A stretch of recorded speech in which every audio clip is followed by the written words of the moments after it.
അടുത്തതായിട്ട് വേറൊരു പ്രൊഫസിയാ യെശയ്യാ 40 3-5 വരെ നമുക്ക് എല്ലാവർക്കും അറിയാവുന്നതാ. Voice of the one calling in the wilderness prepare the way for the. അതെ അതെ അതെ. അപ്പൊ അവിടെ യഹോവയ്ക്ക് വേണ്ടി വഴിയൊരുക്കുന്ന കാര്യമല്ലേ പറയുന്നത്. അപ്പം യേശു യഹോവയാണെന്ന് പറയേണ്ട വരത്തില്ലേ?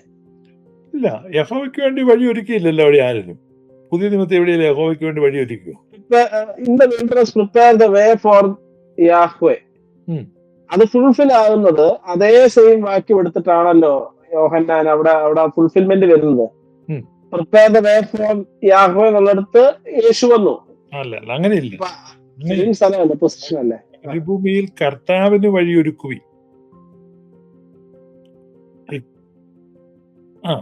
കർത്താവിന് വഴിയൊരുക്കുവിൻ. ആരാണ് കർത്താവ്? കർത്താവ് യഹോവയാണല്ലോ. അങ്ങനെയല്ലെന്നേ. ഇപ്പൊ ഈ ജനുവരി 20 ട്രംപിന്റെ ഇനോഗ്രേഷൻ ഉണ്ട്. അപ്പോ അവിടെ പ്രസിഡന്റിന് വഴിയൊരുക്കുവി. അപ്പം വഴിയൊരുക്കുമ്പം ആരാ വരുന്നേ? ബൈഡൻ ആണോ? New president. ന്യൂ പ്രസിഡന്റ് ആണ് വരുന്നേ.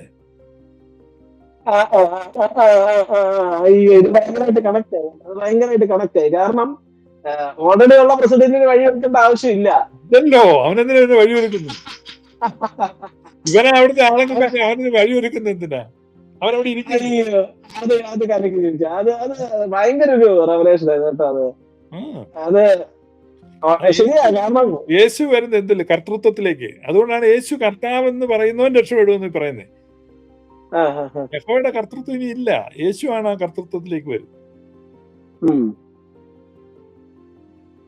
ഈ പഴയ നിയമത്തിൽ യഹോവ വന്നപ്പോഴാണ് ഈ ഒരു വാക്യം അവിടെ വന്നത്. അതായത് യഹോവ അന്നേരം വഴിയൊക്കെ വെട്ടി ആള് വന്നോണ്ടിരിക്കുകയാണ്. അന്നേരം ഉള്ള വാക്യമാണോ ഇത്? ഇതേ സാധനം പുതിയ പ്രസിഡന്റിന് വഴി വെക്കാൻ ഇതേ റെഫറൻസ് എടുത്തെന്ന് പറയാൻ പറ്റും? അത് എങ്ങനെ അങ്ങനെ പറയാൻ പറ്റില്ല. കാരണം വഴിയൊരുക്കുവിൻ എന്നുള്ള ഒരു പ്രിപ്പയർ ദ വേ, ഇതെല്ലാം ഒരു എന്താണ് പറയുന്നത്, ഒരു സേയിങ് ആയിട്ടാണ് എടുക്കുന്നത്. അവർക്ക് ഫെമിലിയർ ആയിട്ടുള്ള സേയിങ്സിനെ പുതിയ നിയമത്തിൽ യഹൂദനോട് സുവിശേഷം അറിയിക്കുമ്പോൾ അവന്റെ ഫെമിലിയർ സേയിങ്സ് കോട്ട് ചെയ്ത് ഇപ്പം നമ്മൾ ഈ കേരളത്തിൽ ഒരു സുവിശേഷം പറയുകയാണെങ്കിൽ നമ്മളിപ്പം കമ്മ്യൂണിസ്റ്റ് KPSCയുടെ പാട്ടോ അല്ല ഹിന്ദുഗ്രാമോ ഒക്കെ ഉദ്ധരിച്ച് പറഞ്ഞാൽ കുറെ കൂടെ അപ്പീലിംഗ് ആയിരിക്കും, കുറെ കൂടെ അട്രാക്റ്റീവ് ആയിരിക്കും. ആളുകൾക്ക് പെട്ടെന്ന് ചെയ്യും, റിലേറ്റ് ചെയ്യാൻ പറ്റും. അതുകൊണ്ടാണ് യഹൂദന്മാർക്ക് റിലേറ്റ് ചെയ്യാൻ വേണ്ടി മാത്രമാണോ യഹൂദന്മാരുടെ പ്രവചനങ്ങൾ എടുത്തത്? അങ്ങനെ അല്ലെന്ന് ഇപ്പൊ വാദിക്കുകയാണെങ്കിൽ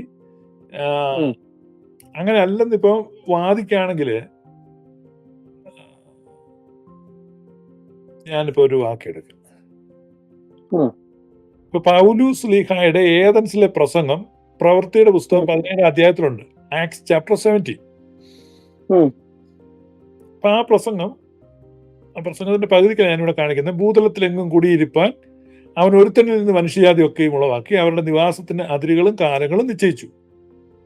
അവർ ദൈവത്തെ തപ്പി നോക്കി കണ്ടെത്തുമോ എന്ന് വെച്ച് അവനെ അന്വേഷിക്കേണ്ടതിന് തന്നെ. അവൻ നമ്മിൽ ആർക്കും അകന്നിരിക്കുന്നവനല്ല താനും. അവനിലല്ലോ നാം ജീവിക്കുകയും ചരിക്കുകയും ഇരിക്കുകയും ചെയ്യുന്നത്. അങ്ങനെ തന്നെ നിങ്ങളുടെ കവിവരന്മാരിലും ചിലർ നാം അവന്റെ സന്താനമല്ലോ എന്ന് പറഞ്ഞിരിക്കുന്നു. അപ്പൊ ഈ കവിവരന്മാർ പറഞ്ഞിരിക്കുന്നു എന്ന് പറഞ്ഞാൽ അപ്പോളോ ദേവന്റെ കാര്യമാണ്. നാം അവന്റെ സന്താനമല്ലോ എന്ന് അപ്പോളോ ദേവന്റെ സ്തുതിഗീതത്തിനാണ് പൗലൂസിലെ ഉദ്ധരിക്കുന്നത്. പൗലൂസിലെ പറയുന്ന ദൈവം അപ്പോളയാണോ? അല്ല. അങ്ങനെ ജസ്ലിം പറഞ്ഞ ന്യായം വെച്ചാണ് അപ്പോളയാണെന്ന് പറയും. കാരണം അവിടെ ഉള്ളത് ഗ്രീക്കുകാരാ പുള്ളിയുടെ പ്രസംഗം കേൾക്കുന്നത്. അപ്പൊ അവരുടെ ഒരു പോയം എടുത്ത് ഉദ്ധരിച്ചു. യഹൂദനോട് പറയുമ്പം യഹൂദന്റെ പോയമോ പ്രോഫസിയോ ഒക്കെ ഉദ്ധരിച്ച് പറയും. ആ ദൈവമല്ല ഇത്. ആ ദൈവമാണെന്ന് പെന്തക്കോസ്തുകാരുടെ വാദമാണെങ്കിൽ എനിക്ക് ശരിയായ ദൈവം അപ്പോളയാണെന്ന് നമ്മൾ സമ്മതിക്കേണ്ടി വരും. അതാണോ പൗലോസ്ലീഹ പറഞ്ഞത്, യഹൂദനെ നേടാൻ വേണ്ടി ഞാൻ യഹൂദനായി, ജാതികളെ നേടാൻ ഞാൻ ജാതിയായി, അങ്ങനെ എല്ലാവർക്കും വേണ്ടി ഞാൻ എല്ലാമായി എന്നുള്ളൊരു അത് തന്നെ പ്രയോഗം?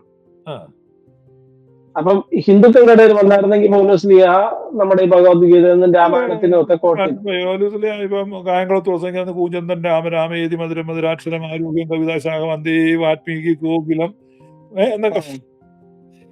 അതാണല്ലോ ഇപ്പൊ ഈ കരിസ്മാറ്റിക്കാര് മൂർച്ചില്ലാതെ ആദ്യ വാർത്തി മൂർച്ഛേദിശ്വര കൃത്യ ത്രിശക്തിമാരൻ തമസാമൂട വാരം ശാന്തി നയാന്തിതേ എന്നൊക്കെ പറഞ്ഞ് ഈ അരവിന്ദാക്ഷ മേനോൻ ഒക്കെ ഉണ്ടായിരുന്നില്ല. പരിത്രാണായ സാധൂന വിനാശായ ദുഷ്കൃതാവ് ധർമ്മ സംസ്ഥാപനാർത്ഥായ സംഭവാമി എന്നൊക്കെ പറഞ്ഞ് പ്രസംഗിക്കുന്നുണ്ടായിരുന്നല്ലോ. ഒത്തിരി അട്രാക്ട് ചെയ്തു ആ കാലഘട്ടം. അതെ.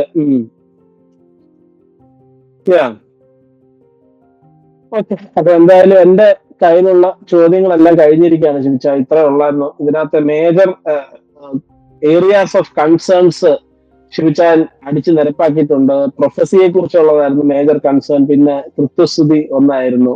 ഇതൊക്കെ നമ്മുടെ ചില ആൾക്കാർക്കൊക്കെ ഭയങ്കര സംശയങ്ങളായിട്ടിരിക്കുന്ന ഏരിയാസ് ആയിരുന്നു. പിന്നാമ്പുറത്തി എന്നുള്ള ചില ചോദ്യങ്ങളും ഒക്കെ ഉണ്ട് അതിനകത്ത്. അപ്പം നമ്മൾ അതിനെയൊക്കെ അഡ്രസ് ചെയ്തിട്ടുണ്ട്. അപ്പൊ ഷിബിച്ചാൻ പറഞ്ഞ പോലെ ബൈബിള് നമ്മളൊരു ക്രൈം സീൻ പോലെ വായിക്കണമെന്ന് ബൈബിളിനകത്ത് തന്നെ ഉണ്ട്. കഥയെഴുത്തുകളെല്ലാം നശിപ്പിച്ച് കളഞ്ഞെന്ന് പറയുന്നുണ്ട് അതിനകത്ത്. അപ്പൊ we cannot take it to the letter. അതെ അതെ. ഷിബിച്ചാൻ ഇതിനകത്ത് അഡീഷണൽ ആയിട്ട് എന്തെങ്കിലും കാണിക്കാനോ പറയാനോ എന്തെങ്കിലും ഉണ്ടോ സംഭവം? ഇതിനകത്ത് അഡീഷണൽ ആയിട്ട് നമുക്ക് വൈൻഡപ്പ് ചെയ്യാം. അപ്പം അഡീഷണൽ ആയിട്ട് എന്തെങ്കിലും പറയാനോ എന്തെങ്കിലും ലാസ്റ്റ് പോയിന്റ്സ് എന്തെങ്കിലും? ഇല്ല, ഈ പൗലോസ്ലിഹ ഗ്രീക്ക് കവികളുടെ ഇപ്പം ആ കാലത്ത് അരാൻഡസ് എന്നൊക്കെ പറഞ്ഞ് എപ്പിമോനോഡസ് എന്നൊക്കെ പറഞ്ഞുള്ള കവികളുണ്ട്. അവരുടെ കവിതകളും ഫിലോസഫിക്കൽ സ്റ്റേറ്റ്മെന്റ്സും ഒക്കെയാണ് ഉപയോഗിച്ചിട്ടുള്ളത്. പെരുവേറന്മാരാകുന്നു എന്ന് നിങ്ങളുടെ കവികൾ അങ്ങനെ തീത്തോസ് എഴുതുമ്പോൾ ഉണ്ട്. അപ്പൊ ഉദ്ധരിച്ച് പറയുമായിരുന്നു. അതേ ഉള്ളൂ. പിന്നെ നമ്മൾക്കും നമ്മുടെ സഭ ആണ് തൃത്വവിശ്വാസം നിർവചിച്ച് നമുക്ക് തന്നിട്ടുള്ളത്. എന്ന് പറഞ്ഞാൽ ഇസ്രായേലിന്റെയും സമീപത്തുള്ള ഗോത്രങ്ങൾക്കെല്ലാം ഗോത്ര ദൈവങ്ങളുണ്ടായിരുന്നു. കെമോഷ് ഉണ്ടായിരുന്നു, മറ്റേ ഇവർക്ക് മിദ്യാനില്ല മൊവാബിയർക്ക്. അതുപോലെ തന്നെ പിന്നെ ദാഗോൻ ഉണ്ടായിരുന്നു ഫെലിസ്ത്യർക്ക്. ഓരോ ഗോത്രങ്ങൾക്കും അതാത് ഗോത്രദേവന്മാർ ഉണ്ടായിരുന്നു. അപ്പൊ അങ്ങനെ ഉള്ള ഗോത്രദേവന്മാരുടെ സംസ്കാരത്തിൽ നിന്ന് വിട്ടിട്ട് നമ്മുടെ പിതാക്കന്മാർ ഇത് മുഴുവൻ അറിയാവുന്നവരായിരുന്നു. ഈ ഏതാണ്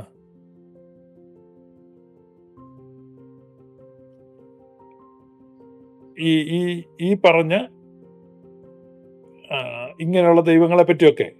അപ്പൊ അതിലൊരു ദൈവത്തെ എടുത്ത് അല്ല വഴക്ക് പിടിക്കുന്ന ദൈവം, കുശുമ്പൂത്തുന്ന ദൈവം, അസൂയപ്പെടുന്ന ദൈവം, കുറച്ചുപേരെ ചേർത്ത് നിർത്തിയിട്ട് ബാക്കിയുള്ളവനെ ശപിക്കുന്ന, കൊല്ലാൻ കൂട്ടു നിൽക്കുന്ന അങ്ങനത്തെ ഒരു ദൈവം അല്ല ക്രിസ്ത്യാനികളുടെ ദൈവം.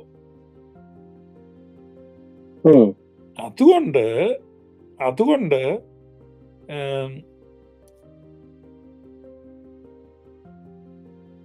ഇതൊന്നും പോരാ എന്ന് വെച്ചിട്ടാണ് ഈ പിതാവും പുത്രനും പരിശുദ്ധ റൂഹായുമായ ദൈവത്തെ എന്ത് ചെയ്യുന്നേ? പിതാവിനും പുത്രനും പരിശുദ്ധ റൂഹായുമായ ദൈവത്തെ നിക്യാ, കുസ്തന്തീനോപ്പോലിസ്, എഫേസോസ് കൗൺസിലുകളിൽ വെച്ച് നമുക്ക് ഉറപ്പിച്ചു തരും. ഇവരെ ഒന്നും ബാധിക്കുന്നത്. അപ്പൊ ഈ ഒരു ഇൻഫീരിയർ ഗോഡ് അല്ല. അപ്പൊ ഓൾ ഇൻക്ലൂസീവ് ആയിട്ടുള്ള ഒരു ദൈവം, എല്ലാവരെയും സ്വീകരിക്കുന്ന, എല്ലാവരെയും സ്നേഹിക്കുന്ന അതൊരു റിലേഷൻഷിപ്പാണ്. God is a relationship, love റിലേഷൻഷിപ്പാണ്. അപ്പൊ ഗോഡ് ഈസ് ലവ് എന്ന് പറയുന്നതിന്റെ കാരണം അതാണ്. അപ്പം ഒരു ഗോത്രദൈവമാണ് ഞങ്ങളുടെ ദൈവം എന്ന് പറയുന്നത് അത് ഷെയിമാണ്. പക്ഷെ പെന്തക്കോസ്തുകാർ ഗോത്ര ദൈവത്തിന്റെ സ്വഭാവമാണ്. അവർക്കും വേർപാട്, വിശുദ്ധി, ഞങ്ങൾ മാത്രം സ്വർഗത്തിൽ പോകും, നിങ്ങൾ നരകത്തിൽ പോകും. ഒരു പാട്ടുണ്ടല്ലോ ജസലിനുണ്ടാക്കിയ, ഞാനൊരു പെന്തോ ഈ വചനം കണ്ടോ, വിശ്വാസമുണ്ടോ, നീ സ്നാനപ്പെട്ടോ. സൂര്യനെ ചന്ദ്രനെ നക്ഷത്രങ്ങളെ നോക്കി കാണുമ്പോൾ അവയെ നമസ്കരിപ്പാനും സേവിക്കാനും വശീകരിക്കപ്പെടുന്നു. അവയെ നിന്റെ ദൈവമായ യഹോവ ആകാശത്തിന് കീഴിൽ നിന്നുള്ള സർവ്വജാതികൾക്കും പങ്കിട്ട് കൊടുത്തിരിക്കുന്നുണ്ടോ? അപ്പോ ഈ പറഞ്ഞ അത് അവിടെ കൊണ്ട് യഹോവ എഴുതി ചേർത്തിരിക്കുന്ന, യഹോവ അങ്ങനെ ജാതികൾക്ക് വേറെ ദൈവത്തെ അസൈൻ ചെയ്ത് യഹോവയാണെങ്കിൽ അവരോട് യുദ്ധം ചെയ്യാൻ പോകും? ഇല്ല. അപ്പോ ഇസ്രായേൽ മക്കള് ആവർത്തന 32 പറഞ്ഞു, വീതം വെച്ചപ്പോ ഒരു വീതം കിട്ടി യഹോവയ്ക്ക്, ഗോത്രദൈവമാണ്. അപ്പൊ അങ്ങനെയാകുമ്പോ പെന്തക്കോസ്തുകാർക്ക് ഈ ഹിന്ദുക്കളെ ഒന്നും ഇവാഞ്ചലൈസ് ചെയ്യാനുള്ള അധികാരമില്ല. കാരണം യഹോവ അവർക്ക് ഭജിക്കാനായിട്ട് കൊടുത്തേക്കുന്ന ആളാണല്ലോ. കറക്റ്റ്. അങ്ങനെ എന്തിനാ പോകുന്നേ? യഹോവ അല്ല കൊടുത്തിരിക്കുന്നത്, സത്യത്തിൽ എൽഷദായി കൊടുത്തിരിക്കുന്നതാണ്. അപ്പൊ ഒരു വൈഡ് റിഡാക്ഷൻ നടന്നിട്ടുണ്ട്. പറ്റുന്നിടത്തൊക്കെ ഇവന്മാര് തിരുത്തിയിട്ടുണ്ട്. യാഹിസ്റ്റുകളുടെ റിഡാക്ഷൻ ഉണ്ടായിരുന്നു, ഡിയോട്രോണമിസ്റ്റുകളുടെ റിഡാക്ഷൻ ഉണ്ടായിരുന്നു. ഏറ്റവും അവസാനം നടന്ന റിഡാക്ഷൻ ഡിയോട്രോണമിസ്റ്റിക് റിഡാക്ഷനാണ്.